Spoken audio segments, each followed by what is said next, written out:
Kinetic theory के lecture 1 में आज हम बात करने वाले हैं 3 टॉपिक्स की, जिसमें से सबसे पहले तो काइनेटिक थ्योरी ऑफ गैस की बात होगी कि गैस की काइनेटिक थ्योरी क्या है और कौन कौन से इंपॉर्टेंट हाइलाइट्स हैं जिसको मेंशन किया गया है थ्योरीज के अंदर। इस चैप्टर के अंदर जो गैस लॉज हैं, 6 गैस लॉज की डिस्कशन होती है, जिसको आप शॉर्ट में ABCD GG भी कहते हो, जहाँ A स्टैंड्स फॉर एवोगैड्रोज यानी Avogadro law, Boyle's law, Charles law, Dalton's law partial pressure and Gay Lussac's law और ग्राहम्स लॉ। ये टोटल 6 लॉज एसोसिएटेड हैं जिसको हमें इस चैप्टर में डिस्कशन करनी है। और साथ में यहाँ आइडियल गैस और रियल गैस का एक कंपैरिजन भी देखेंगे कि क्या कंपैरिजन है, आइडियल बिहेवियर में कैसा होता है, रियल में कैसा बिहेवियर होता है।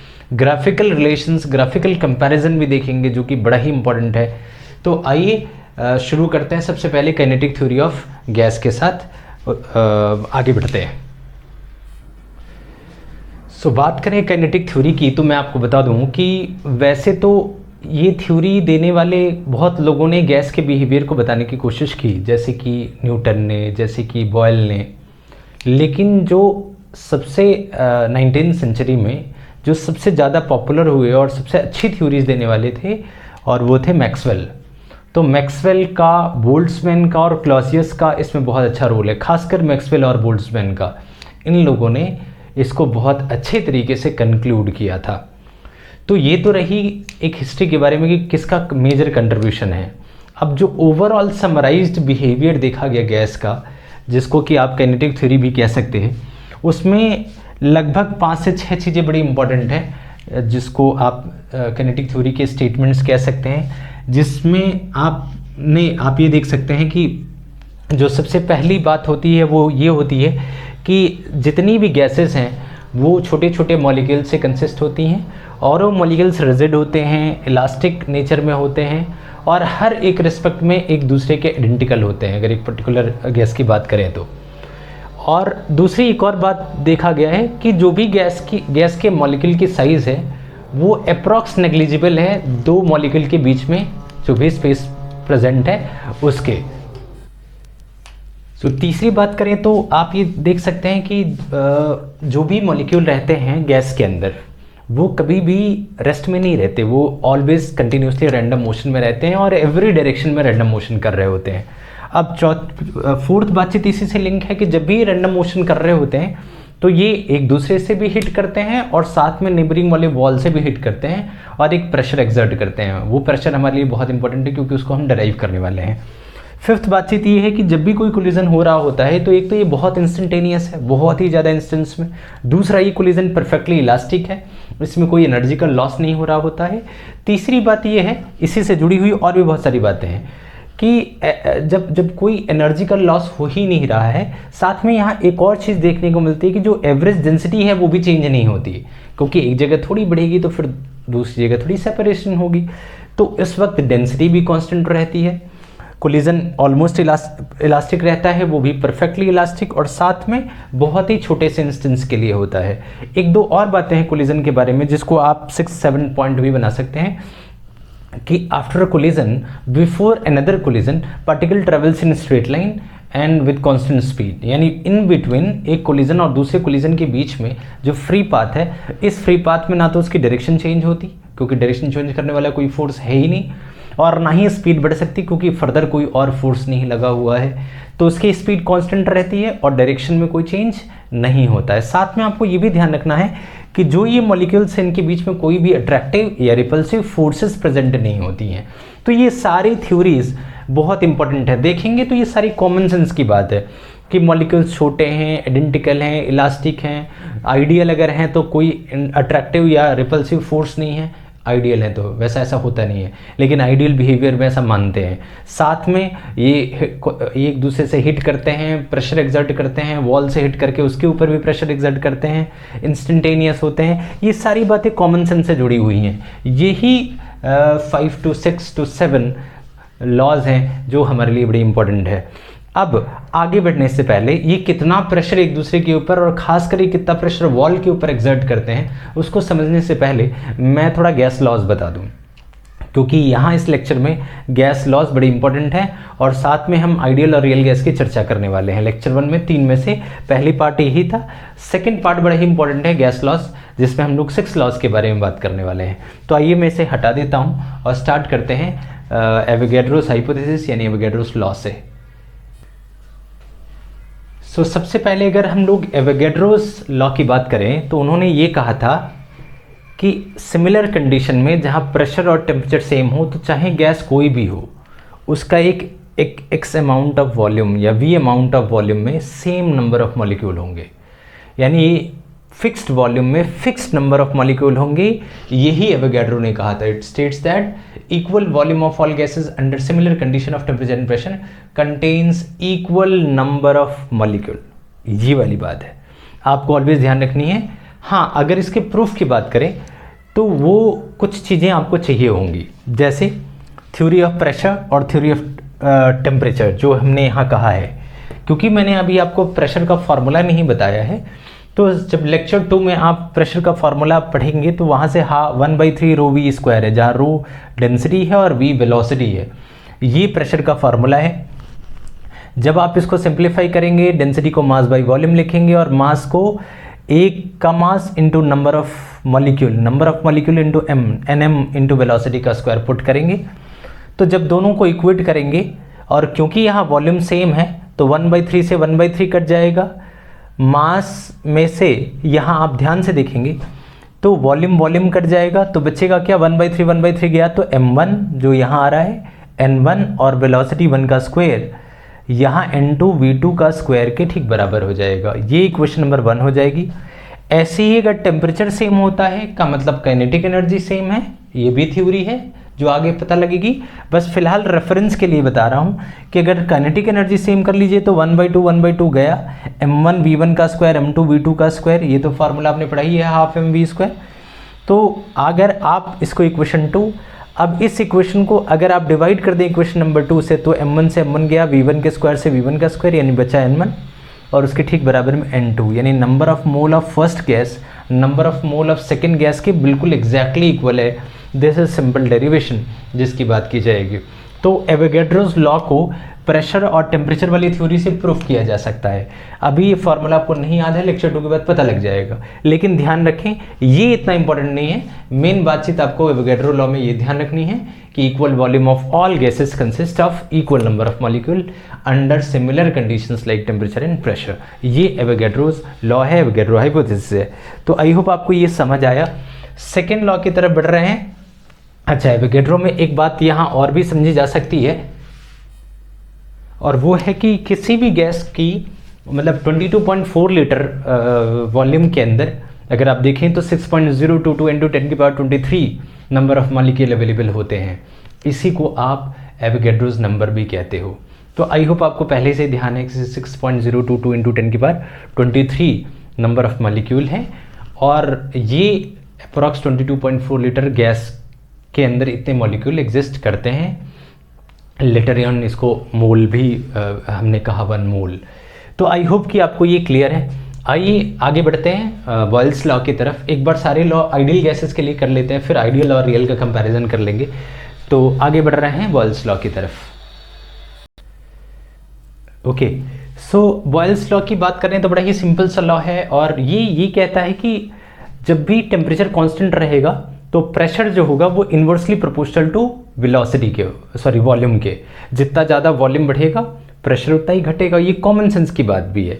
अगर आप किसी कंटेनर के अंदर देखें तो जितना ज़्यादा वॉल्यूम बढ़ाएंगे आप, उतनी ही ज़्यादा पार्टिकल की कोलिजन कम होगी। अगर आप बहुत ज़्यादा उसको कंप्रेस करोगे तो कोलिजन ज़्यादा होगा, यानी प्रेशर ज़्यादा होगा। आप एक्सपेंशन करेंगे, प्रेशर धीरे धीरे कम होगा। तो प्रेशर का वॉल्यूम के साथ कैसा रिलेशन है, इनवर्स। लेकिन ये कब है, अंडर कांस्टेंट टेम्परेचर के अंदर। यानी आप ये लिख सकते हैं P is inversely proportional to V, यानी V अगर इधर आ जाएगा, आप चाहे तो इसी को लिख सकते हैं एक प्रोपोर्शनलिटी कांस्टेंट K लगा करके V, यानी PV is equal to constant. यानी यहाँ रेशियो क्या बन जाएगा, PV can be written is equal to constant. ये आ गया।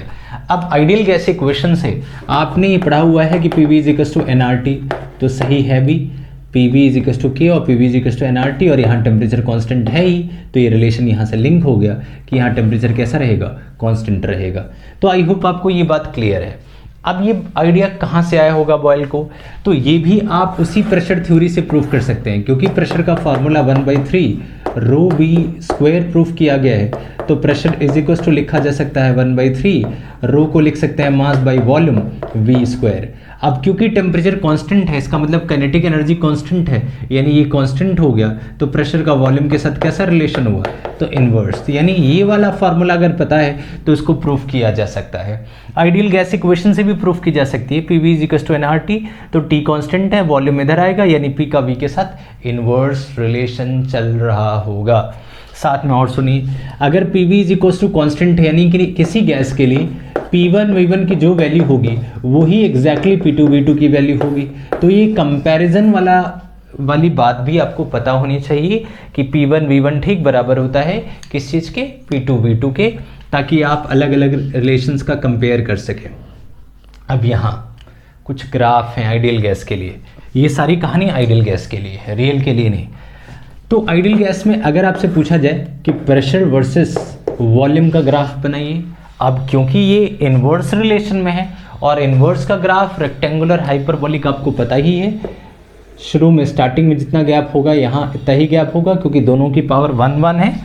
तो ये कुछ इस तरीके का ग्राफ बन जाएगा जो आप देखेंगे। ऐसे ही अगर आपसे प्रेशर वर्सेस जैसे आपने P वर्सेस V का पढ़ा, ऐसे ही P वर्सेस T का बोल दिया जाए तो टेम्परेचर ऑलवेज कांस्टेंट रहेगा। T वर्सेस P का रहेगा तो हॉरिजॉन्टल ग्राफ बन जाएगी, ये कांस्टेंट वाला हो जाएगा। कई बार आपसे पूछ लिया जाता है PV वर्सेस V ग्राफ, यानी PV वर्सेस V, यानी नीचे यहाँ V हो या फिर P हो, आप बताइए इस तरफ PV रहेगा, तो ध्यान रखिएगा कंफ्यूज नहीं होना है।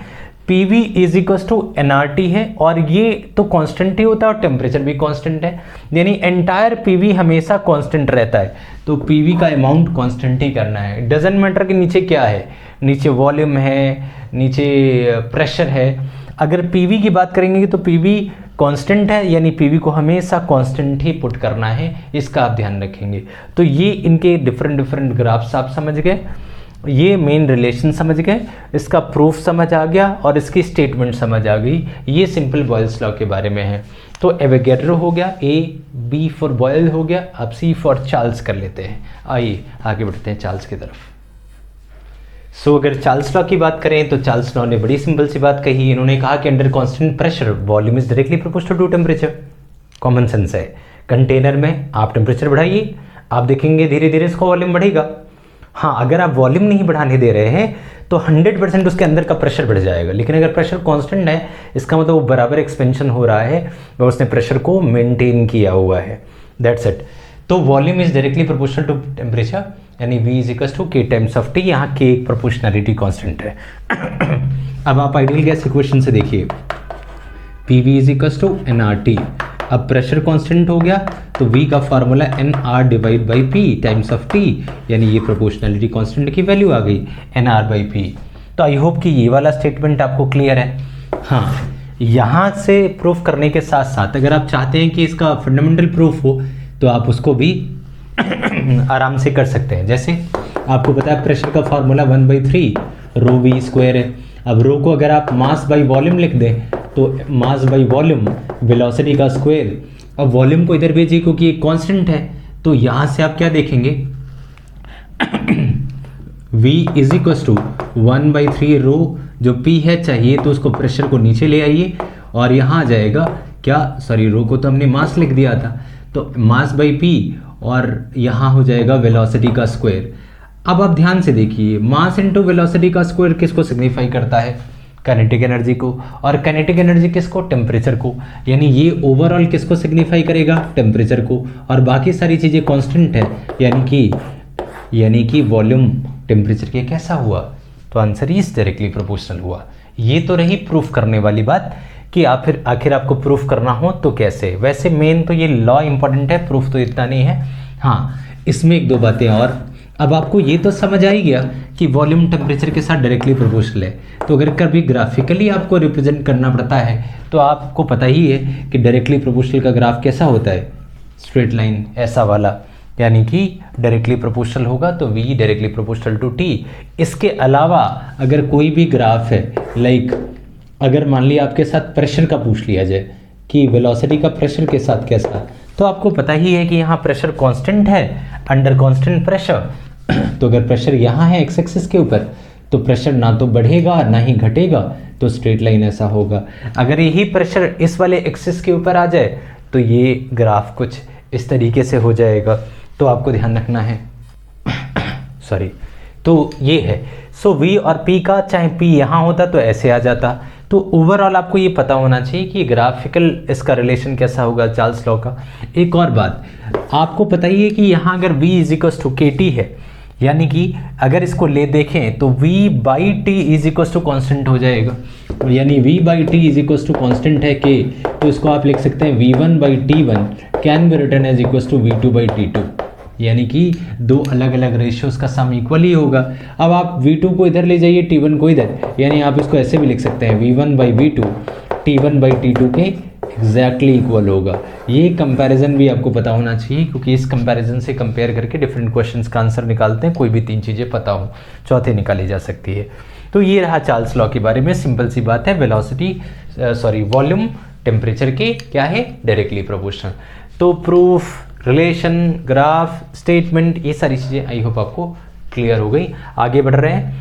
ए बी सी के बाद D, Dalton's law partial pressure के बारे में। छोटा सा है, इतना काम का नहीं फिजिक्स में, लेकिन फिर भी अब आया है तो एक बार इसको समझ लेते हैं। सो अगर Dalton's law of partial pressure की बात करें तो इन्होंने ये कहा था कि मान लिया नॉन रिएक्टिंग गैसेस का एक मिक्सचर आप तैयार करते हैं, तो एंटायर मिक्सचर कितना प्रेशर एक्सर्ट करेगा। तो अगर सबके इंडिविजुअल प्रेशर का आप सम निकालें, इंडिविजुअल कैसे, जिस वॉल्यूम में आपने इन सबके मिक्सचर को रखा, उस मिक्सचर में पहले एक को रखिए, उसका प्रेशर दीजिए, फिर दूसरे को रखिए, उसका प्रेशर रखिए, फिर तीसरे को रखिए। जितनी उसी सेम वॉल्यूम में सेम टेम्परेचर के ऊपर जितना एक प्रेशर एक्सर्ट कर रहा है, जितना दूसरा कर रहा है, इनका सबका सम कर लीजिए। सब मिला करके देन वो फिर मिक्सचर वाला प्रेशर हो जाएगा। बड़ा ही इंटरेस्टिंग सा है कि मतलब अगर किसी के पास 10 रुपये हैं, फिर किसी के पास 20 रुपये हैं, किसी के पास सबको मिला दिया गया, तो नेट पैसा कितना हुआ, सबका सम। कुछ ऐसा है ये सिस्टम, बस डिफरेंस है कि उसी वॉल्यूम में सबको रखा गया जितने में एक प्रेशर एक्सर्ट करता था। तो यही है, अगर आप डेफिनेशन ध्यान से पढ़ेंगे कि total pressure inside mixture is equal to sum of all individual pressure या फिर partial pressures which each gas would exert if it is alone occupied the same volume and the given temperature। अगर proof की बात करें तो बड़ा ही simple है, फिर से वही, अगर सारी गैसेस का प्रेशर निकाले P1 P2, अब P1 एक का प्रेशर कितना 1/3 m इंटू वही रो को मैंने ब्रेक कर दिया मास में, और मास को लिख दिया 1n1, और वेलोसिटी v1 का स्क्वायर डिवाइड बाई वॉल्यूम। तो ऐसे सबका सम करेंगे, यहाँ भी वॉल्यूम v आ जाएगा इस तरीके से। अब क्योंकि यहाँ एक और बात समझनी है, क्योंकि टेम्परेचर सेम है तो सबकी वेलोसिटी सेम होंगी, तो वहाँ से वेलोसिटी कॉमन आ जाएगा। n1 प्लस n2, इन सबको अगर आप कॉन्जुगेट करेंगे तो नंबर ऑफ मासेस आ जाएगा, जिसको आप इंडिविजुअल मास से करके फिर सबका n इंटू m निकालेंगे, और डिवाइड बाई वॉल्यूम तो यहाँ चल ही रहा है। अब वो n इंटू m करेंगे तो नंबर ऑफ मास आ जाएगा, और मास इंटू वॉल्यूम वेलोसिटी का स्क्वायर, ये टोटल मास आ जाएगा सारी गैसेस का, और सारी गैस का मास अपॉन सबका मिलाकर के भी वॉल्यूम सेम ही है, और इनटू वेलोसिटी एवरेज का स्क्वायर। ये देखा जाए तो नेट प्रेशर को शो करेगा। तो ओवरऑल सारे प्रेशर्स का सम नेट प्रेशर के एग्जैक्टली इक्विवेलेंट होता है। फिर भी ये इंपॉर्टेंट नहीं है, बस मैंने रेफरेंस के लिए दिखा दिया है। मेन आपको ये ध्यान रखना है कि अगर 10 गैसेस मिक्स कर दी गई, इंडिविजुअली एक गैस जितना प्रेशर एक्सर्ट करती है, दूसरी जितनी करती है, सबका सम करेंगे तो फाइनल प्रेशर निकलेगा। ये है Dalton's law of partial pressure, जिसको कि आपको ध्यान रखना है। तो ए बी सी डी ये 4 लॉस तो आप समझ गए। अब बचे गैल्यूसेक्स जो कि इम्पोर्टेंट है, और फिर ग्राहम्स लॉ भी थोड़ा सा है, इतना इम्पोर्टेंट नहीं है, लेकिन उससे पहले गैल्यूसेक्स लॉ जरा पढ़ लेते हैं। सो गैल्यूसेक्स लॉ की बात करें तो बड़ा ही कॉमन सेंस से जुड़ा हुआ कि अगर वॉल्यूम फिक्स कर दो किसी भी कंटेनर का और अब टेम्परेचर बढ़ाओ, क्या होगा? ऑब्वियस से प्रेशर बढ़ेगा, क्योंकि जैसे जैसे टेम्परेचर बढ़ेगा ये रैंडम एक दूसरे से हिट करेंगे, और हिट करेंगे तो क्या होगा? प्रेशर बहुत ज़्यादा बढ़ेगा, यानी pressure is directly proportional to temperature. Proportionality constant आप चाहो तो के लगा लो। आप इसको आइडियल गैस इक्वेशन से भी लिंक कर सकते हैं। कैसे? आपको पता है P V is equal to N R T, तो अगर पी टी को लिंक कर रहे हैं तो वी यहाँ जाएगा, यानी कांस्टेंट प्रोपोर्शनैलिटी कांस्टेंट की जगह क्या आ जाएगा, एन आर, और ये जो वी है वो डिवाइड में आ जाएगा टाइम्स ऑफ टी। ये प्रोपोर्शनल कांस्टेंट की वैल्यू, क्योंकि वॉल्यूम भी कांस्टेंट है और एन आर तो पहले से कांस्टेंट है, number of mole universal gas constant, तो P directly proportional to T है। आइए एक बात बता दो फिर से, जो मैं हर बार बताता हूँ, अगर प्रूफ करने को आए तो आप फिर से प्रेशर का फार्मूला प्रूफ कर ही चुके हैं, 1/3 रो वी स्क्वायर। अब रो को आप मास बाई वॉल्यूम लिख लें। अब आप खुद सोचें, ये वाली चीज़ तो कांस्टेंट है और M V square kinetic energy को रिप्रेजेंट करता है और काइनेटिक एनर्जी टेम्परेचर को लिंक करता है। अगर कोई कन्फ्यूजन हो तो लेक्चर 2 में बताऊंगा, काइनेटिक इंटरप्रिटेशन ऑफ टेम्परेचर, उसमें इसको डिस्कस करेंगे। अब प्रेशर किसको सिग्निफाई कर रहा है, टेम्परेचर को, और इसके साथ कैसा रिलेशन है, डायरेक्टली। तो 1 लाइन 2 लाइन में ये प्रूव हो जाएगा, बस थोड़ा लिखना पड़ेगा, कहीं प्रूव आता है तो, जो कि आता नहीं है। कॉमन सेंस के लिए बताया मैंने, बस इतना ध्यान रखिए। अब मेन है इसका ग्राफ, कि अगर प्रेशर का टेम्परेचर के साथ कोई ग्राफ आए तो आप ऑब्वियस है स्ट्रेट लाइन, कैसा होगा, स्ट्रेट लाइन। जैसे जैसे टेम्परेचर बढ़ेगा क्या होगा, प्रेशर बढ़ेगा। इसके अलावा अगर कोई भी ग्राफ आ जाए, जैसे वॉल्यूम का टाइम के साथ टेम्परेचर के साथ, टाइम नहीं है सॉरी, टेम्परेचर है, तो प्रेशर का टेम्परेचर के साथ डायरेक्टली, और अगर वॉल्यूम का आ जाए टेम्परेचर के साथ, तो आपको पता है यहाँ वॉल्यूम कांस्टेंट है, पहले ही लिखा है वॉल्यूम कांस्टेंट, यानी कि वाई एक्सिस पे है तो एक्स एक्सिस ना वॉल्यूम बढ़ेगा और ना ही घटेगा, स्ट्रेट लाइन का ग्राफ आ जाएगा। तो बिना किसी दिक्कत के आप इसको ऐसे ही, पीटी है, पीवी ग्राफ हो तब भी आपको यही करना है। अगर एक तरफ पी है एक तरफ वी है तो वॉल्यूम कांस्टेंट कुछ ऐसा हो जाएगा। प्रेशर बढ़ सकता है घट सकता है, लेकिन वॉल्यूम कैसा रहना है, कांस्टेंट रहना है। तो आई होप कि ये सारी चीज़ें आपको पता लग गई। ये आइडियल गैसेस के लिए है, रियल के लिए थोड़ा सा वेरिएशन होता है, वो कैसा होता है उसकी चर्चा भी करेंगे। लेकिन आई होप आपको 5th लॉ पता लगा, गेल-लुसैक्स लॉ। देखिए बॉयल्स, चार्ल्स और गेल-लुसैक्स लॉ, ये तीनों तो हमारे लिए बहुत काम के हैं, इसलिए इन तीनों को तो स्पेशली ध्यान रखना है, बॉयल्स हो, चार्ल्स हो और गेल-लुसैक्स लॉ हो। इसके अलावा जो 3 बताया है मैंने, वो 3 इंपॉर्टेंट नहीं है, इतने नहीं हैं, जैसे एवोगैड्रोस हाइपोथेसिस हो गई, Dalton's law of partial pressure हो गया और ग्राहम्स लॉ ऑफ डिफ्यूजन हो गया। ये हमारे लिए फिजिक्स में इतना काम का नहीं, लेकिन फिर भी ये 3 तो बहुत ज़्यादा है, इन तीनों को आप टॉप प्रायोरिटी पे रखिए। तो आइए आखिरी जो 6th लॉ है, जी से ही जुड़ा हुआ, और वो है ग्राहम्स लॉ, उसकी डिस्कशन करके गैस लॉस को ख़त्म करते हैं। So last Graham's law of diffusion की बात करें। डिफ्यूजन आपको पता ही है, एक तरीके का एक्सपेंशन है, हाई कॉन्सेंट्रेशन से लो कॉन्सेंट्रेशन की तरफ गैसेस जब मूव करती हैं तो इनका एक्सपेंशन हो रहा होता है, उसी को आप डिफ्यूजन कहते हैं। उसकी रेटिंग, कौन कितने हाई स्पीड से डिफ्यूज़ होने वाला है, यहाँ बात हम उसकी करने वाले हैं।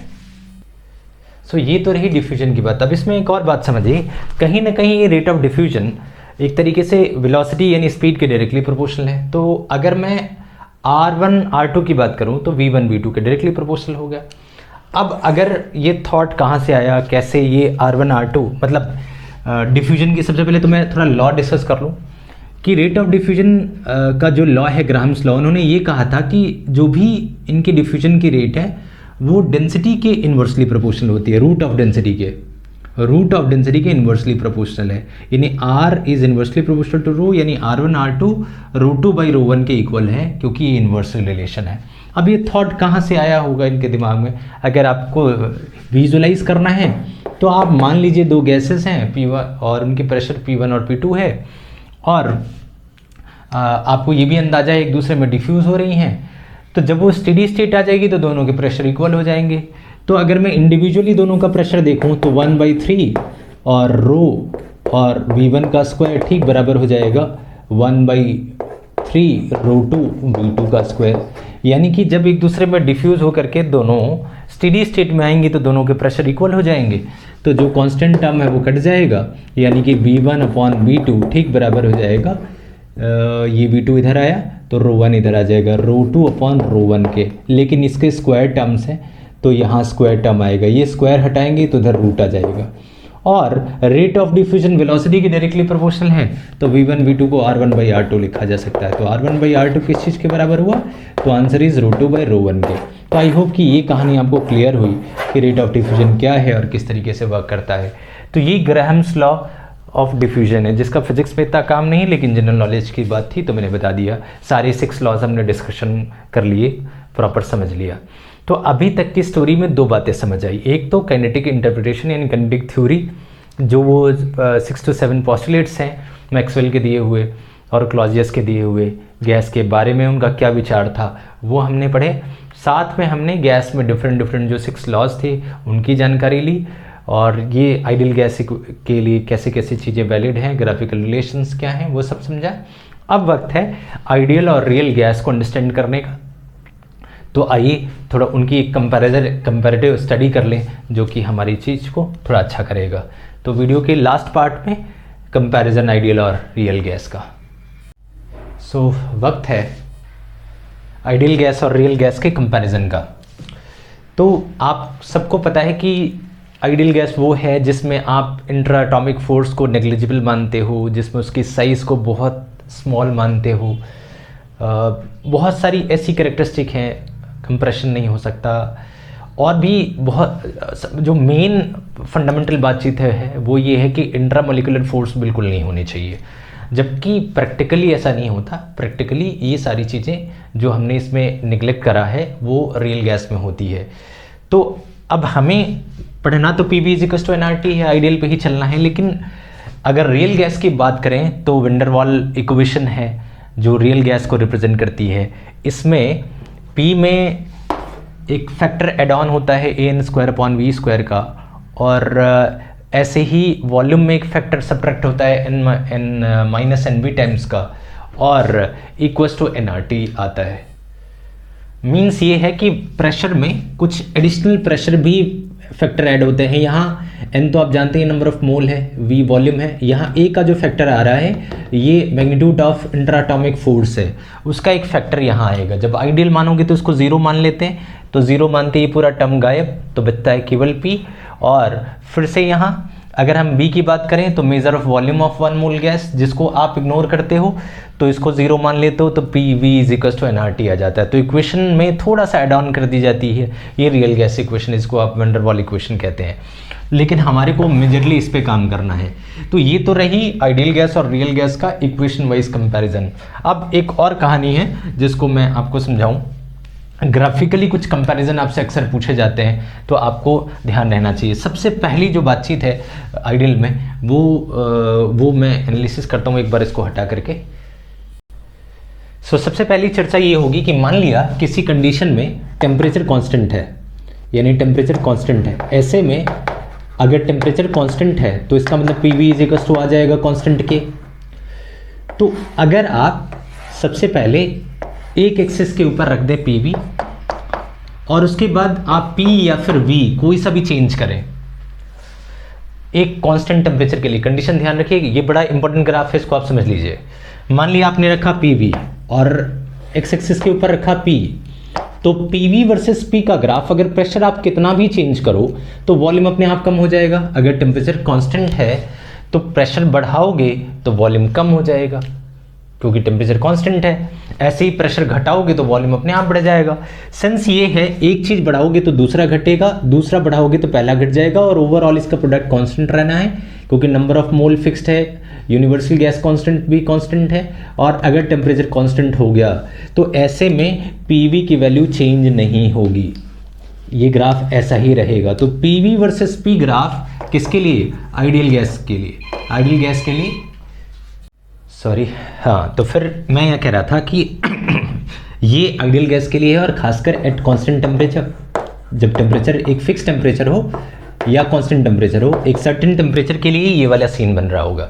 इसी को कई बार ऐसा भी लिखा हो सकता है, इधर की तरफ P V by N times of T, और इधर पी या फिर वी, कुछ भी लिखा जा सकता है। स्टिल बातचीत सेम ही है। पीवी में नंबर ऑफ मोल और टेम्परेचर तो पहले से ही कांस्टेंट है, तो नीचे वाला टर्म तो कांस्टेंट ही रहेगा, और ऊपर पीवी है। इस पूरे का एक सिग्निफिकेंस आर के इक्वलेंसी भी आएगी कि पूरा आर के इक्वल है, तो ओवरऑल ये आर तो कांस्टेंट ही होता है, यानी वक्त के साथ कैसा रहेगा? कांस्टेंट। तो ये बिहेवियर किसका है? आइडियल का। लेकिन जब आप रियल गैसेस के ऊपर ट्रीटमेंट करते हो तो आप क्या देखते हो कि ये जो रेशियो आ रहा है, जैसे जैसे आप ग्रेजुअली प्रेशर बढ़ाओगे वैसे वैसे ये ग्राफ कुछ इस तरीके से वेरी करता है। अगर मैं ये नीचे प्लॉट करूं तो ये कुछ इस तरीके से, अब क्या होता है, ये ग्राफ कुछ ऐसे जा रहा है, मान लो आपने टेम्परेचर थोड़ा सा और बढ़ाया T1, T2 थोड़ा सा बढ़ा दिया, तो आप देखते हो ये ग्राफ कुछ ऐसे हो जाता है। फिर और टेम्परेचर बढ़ाया तो ये और ऊपर की तरफ शिफ्ट होता है, यानी आइडियल बिहेवियर की तरफ शिफ्ट होता है। तो जैसे जैसे टेम्परेचर आप इंक्रीज करते हो वैसे वैसे इसका बिहेवियर आइडियल की तरफ, ये ग्राफ ऑलमोस्ट इसको टच करने को पहुंच जाता है धीरे धीरे धीरे धीरे, यानी आइडियल गैस वाली बिहेवियर वाली लाइन के करीब पहुंचता है। तो इससे एक बात पता लगती है कि at high temperature, at very high temperature, real gas behaves like ideal gas, real gases behaves like ideal gases। तो यहाँ एक दो कंक्लूजन आपको पता होना चाहिए कि high temperature and low pressure, उसके साथ एक और कंडीशन होती है लो प्रेशर की, इन दोनों के ऊपर जो आइडियल गैस का जो रियल गैस का बिहेवियर है वो ऑलमोस्ट आइडियल गैस जैसा हो जाता है। इसका कॉज पूछा जाए तो आपको पता ही है कि आइडियल गैस जब टेम्परेचर बहुत हाई होगा उस समय दो एटम्स के बीच में इंट्रा एटॉमिक अट्रैक्शन ना के बराबर हो जाएगा, ऑलमोस्ट नेग्लिजिबल। इसीलिए इस स्टेज में कहा जा रहा है कि उसका बिहेवियर कैसा हुआ, आइडियल जैसा हो गया, क्योंकि इंट्रा एटॉमिक फोर्सेस की एब्सेंस आ गई, इतनी ज़्यादा किनेटिक एनर्जी बढ़ चुकी है कि इंट्रा एटॉमिक फोर्सेस ऑलमोस्ट ना के बराबर है। ऐसे ही लो प्रेशर होगा, प्रेशर देंगे तभी पार्टिकल क्लोज आएंगे, तभी ये बॉन्डिंग होगी। लो प्रेशर हो जाएगा तो भी इंट्रा एटॉमिक बॉन्डिंग या किसी भी तरह की इंटरनल बॉन्डिंग खत्म हो जाएगी। तो ये ओवरऑल स्टोरी है कि क्यों हाई टेम्परेचर और लो प्रेशर के ऊपर ये बिहेव आइडियल जैसा करता है। तो ये ग्राफ बड़ा ही इंपॉर्टेंट है, PV versus NT versus P हो या पीवी वर्सेस पी हो, दोनों में से कोई सा भी हो आपको ध्यान रखना है। रियल गैस कुछ ऐसा बिहेव करती हैं और ये आइडियल गैस का बिहेवियर, और हाई टेम्परेचर जैसे जैसे बढ़ाएंगे ग्राफ ऊपर की तरफ शिफ्ट होगा। दैट्स इट, यही कंक्लूजन था जो हमारे को यहाँ समझना था। आइए एक और मैं बता देता हूँ, जैसे बॉयल्स लॉ में। अगर हम बॉयल्स लॉ की बात करें तो आपको पता ही है यहाँ P is inversely proportional to V का ग्राफ है, सेम वही PV is equal to constant में। अगर PV ग्राफ को अगर आप देख रहे हो तो आपने P वर्सेस V का अगर ग्राफ देखो तो आप ये देख सकते हैं कि अगर देखें P is inversely proportional to V तो आपको पता ही है कि इसका बिहेवियर कुछ इस तरीके से है, यानी कि अगर ग्राफ प्लॉट करो तो रेक्टेंगुलर हाइपरबोलिक ऐसा ग्राफ आएगा, स्पेसेस मेंटेन रहेंगी। लेकिन ये तो रहा आइडियल गैस के लिए, लेकिन जब आप रियल गैसेस पे करते हो तो क्या देखते हो, उसका ग्राफ कुछ इस तरीके से होता है।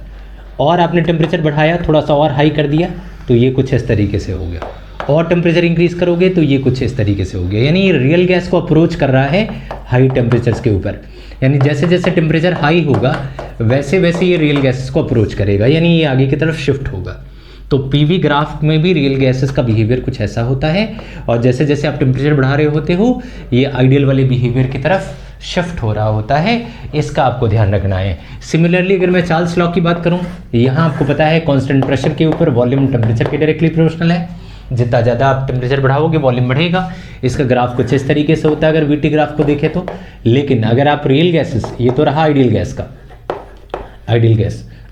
सॉरी, अगर आप रियल गैस की बात करो तो इसका ग्राफ कुछ इस तरीके से देखने को मिलता है, यानी बहुत हाई टेम्परेचर में ग्राफ स्ट्रेट जाता है। शुरू में इसका कर्व थोड़ा अलग होता है, डायरेक्टली प्रोपोर्शनल, एग्जैक्टली डायरेक्टली का नहीं होता, थोड़ा डिफरेंट है।